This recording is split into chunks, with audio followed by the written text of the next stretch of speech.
Hello guys and welcome to Tech Tricks tutorial. Today we're going to talk about how to exchange stickers on Monopoly Go. So it's a step-by-step guide to follow easily, and don't forget to hit the like and subscribe button. So basically all we have to do is go to our Monopoly application right here. And to trade stickers, it's fairly simple. All you have to do is, if you have one more copy of the same sticker, you can send them to a friend and help them with their progress. So all you have to do is go to the album menu right here.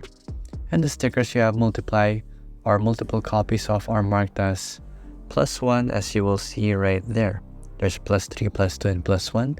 So basically, to trade an extra card, just tap on the sticker you like to trade. And basically, all you have to do is just send button right there. Just send it to a friend. So just select the friend you want to send it to and the sticker will be sent right on its way. So basically, that's just how you send a sticker on Monopoly Go. If you like this video, please like and subscribe, and see you in the next video. And thank you for watching.